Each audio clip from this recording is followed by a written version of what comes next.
आप सुन रहे हैं श्रीमद् भागवत गीता। परमात्मा के निर्गुण निराकार तत्व के प्रभाव, महात्म्य आदि के रहस्य सहित पूर्ण रूप से जान लेने का नाम ज्ञान और सगुण निराकार एवं साकार तत्व के लीला, रहस्य, महत्व, गुण और प्रभाव आदि के पूर्ण ज्ञान का नाम विज्ञान है।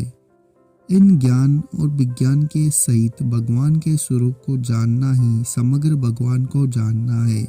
इस अध्याय में इसी समग्र भगवान के स्वरूप का तथा उसके जानने वाले अधिकारियों का और साधनों का वर्णन है।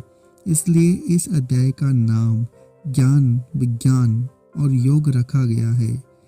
अब भगवान अपने गुण प्रभाव के सहित समग्र स्वरूप का तथा विविध प्रकारों से युक्त भक्ति योग का वर्णन करने के लिए 7वें अध्याय का आरंभ करते हैं। सबसे पहले 2 श्लोकों में अर्जुन को उसे सावधानी के साथ सुनने के लिए प्रेरणा करके ज्ञान विज्ञान कहने की प्रतिज्ञा कहते हैं।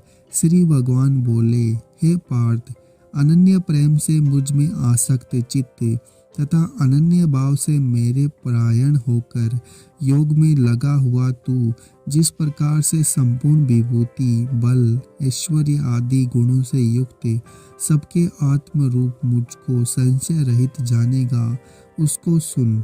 मैं तेरे लिए इस विज्ञान सहित तत्व ज्ञान को संपूर्णतया कहूँगा, जिसको जानकर संसार में फिर और कुछ भी जानने योग्य शेष नहीं रह जाता। अपने समग्र रूप के ज्ञान विज्ञान के कहने की प्रतिज्ञा करके अब भगवान अपने उस स्वरूप का तत्व जानने की दुर्लभता का प्रतिपादन करते हैं। हजारों मनुष्यों में कोई एक मेरी प्राप्ति के लिए यत्न करता है। उन यत्न करने वाले योगियों में भी कोई एक मेरे परायण होकर मुझको तत्व से अर्थात यथार्थ रूप से जानता है। यहाँ तक भगवान ने अपने समग्र स्वरूप के ज्ञान विज्ञान कहने की प्रतिज्ञा और उसकी प्रशंसा की। अब ज्ञान विज्ञान के प्रकरण का आरंभ करते हुए पहले अपनी अपरा और परा प्रकृतियों का स्वरूप बतलाते हैं। पृथ्वी, जल, अग्नि, वायु, आकाश, मन, बुद्धि, अहंकार भी इस प्रकार यह 8 प्रकार से विभाजित मेरी प्रकृति है। यह 8 प्रकार के वेदों वाली अपरा अर्थात मेरी जड़ प्रकृति है। और हे महाबाहो, इससे दूसरी को जिससे यह संपूर्ण जगत धारण किया जाता है, मेरी जीव रूपा परा अर्थात चेतन प्रकृति जान। परा और अपरा प्रकृतियों का स्वरूप बतलाकर अब भगवान यह बताते हैं कि ये दोनों प्रकृतियां ही चराचर संपूर्ण भूतों का कारण है और मैं इन दोनों प्रकृतियों सहित समस्त जगत का महाकारण हूँ। हे अर्जुन, तू ऐसा समझ कि संपूर्ण भूत इन दोनों प्रकृतियों से ही उत्पन्न होने वाले हैं और मैं संपूर्ण जगत का प्रभाव तथा प्रलय हूँ अर्थात संपूर्ण जगत का मूल कारण हूँ। इस प्रकार भगवान ही समस्त विश्व के परम कारण और परम आधार है तथा स्वभावतः ही यह भगवान स्वरूप है, उन्हीं से व्याप्त है। अब इसी बात को स्पष्ट करने के लिए भगवान कहते हैं, हे धनंजय, मुझसे बिन दूसरा कोई भी परम कारण नहीं है। यह संपूर्ण जगत सूत्र में सूत्र के मणियों के सदृश मेरे में गुथा हुआ है। सूत और सूत के मणियों के दृष्टांत से भगवान ने अपनी सर्वरूपता और सर्वव्यापकता सिद्ध की। अब भगवान अगले 4 श्लोकों द्वारा इसी को भली भांति स्पष्ट करने के लिए उन प्रधान सभी वस्तुओं के नाम लेते हैं जिनसे इस विश्व की स्थिति है। सार रूप से उन सभी को अपने से ही ओतप्रोत बताते हैं। हे अर्जुन, मैं जल में रस हूँ, चंद्रमा और सूर्य में प्रकाश हूँ, संपूर्ण वेदों में ओंकार हूँ तथा आकाश में शब्द और पुरुषों में पुरुषत्व हूँ। मैं पृथ्वी में पवित्र गंध और अग्नि में तेज हूँ तथा संपूर्ण भूतों में उनका जीवन हूँ और तपस्वियों में तप हूँ।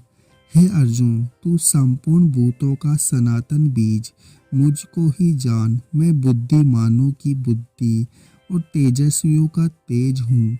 हे भरत श्रेष्ठ, मैं बलवानों का आसक्ति और कामनाओं से रहित बल अर्थात सामर्थ्य हूँ और सब भूतों में धर्म के अनुकूल अर्थात शास्त्र के अनुकूल काम हूँ। इस प्रकार प्रधान प्रधान वस्तुओं में सारूप से अपनी व्यापकता बताते हुए भगवान ने प्रकारांतर से समस्त जगत में अपनी सर्वव्यापकता और सर्वस्वरूपता सिद्ध कर दी। अब अपने को ही त्रिगुणमय जगत का मूल कारण बतलाकर इस प्रसंग का उपसंहार करते हैं। और जो भी सत्वगुण से उत्पन्न होने वाले भाव है और जो रजोगुण से और तमोगुण से होने वाले भाव है, उन सबको तू मुझसे ही होने वाले है ऐसा जान। परंतु वास्तव में मैं उनसे, मैं और वे मुझ में नहीं है। भगवान ने यह दिखाया कि समस्त जगत मेरा ही स्वरूप है और मुझसे ही व्याप्त है। यह जिज्ञासा होती है कि इस प्रकार सर्वत्र परिपूर्ण और अत्यंत समीप होने पर भी लोग भगवान को क्यों नहीं पहचानते। इस पर भगवान कहते हैं, गुणों के कार्य रूप सात्विक, राजस, तामस, इन तीनों प्रकार के भावों से यह सब संसार प्राणी समुदाय मोहित हो रहा है। इसलिए इन तीनों गुणों से परे मुझ अविनाशी को नहीं जानता। भगवान ने सारे जगत को त्रिगुणमय भावों से मोहित बताया। इस बात को सुनकर अर्जुन को यह जानने की इच्छा हुई कि फिर इसे छूटने का कोई उपाय है या नहीं। अंतर्यामी दयामय भगवान इस बात को समझकर अब अपनी माया को दुस्तर बताते हुए उसे तरने का उपाय सूचित कर रहे हैं। क्योंकि यह अलौकिक अर्थात अति अद्भुत त्रिगुणमय मेरी माया बड़ी दुस्तर है, परंतु जो पुरुष केवल मुझको ही निरंतर भजते हैं वे इस माया को उल्लंघन कर जाते हैं अर्थात संसार से तर जाते हैं। अगर आपको हमारा यह प्रयास अच्छा लग रहा है तो चैनल को सब्सक्राइब करें, वीडियो को लाइक और शेयर जरूर करें। आप सुन रहे हैं श्रीमद् भागवत गीता।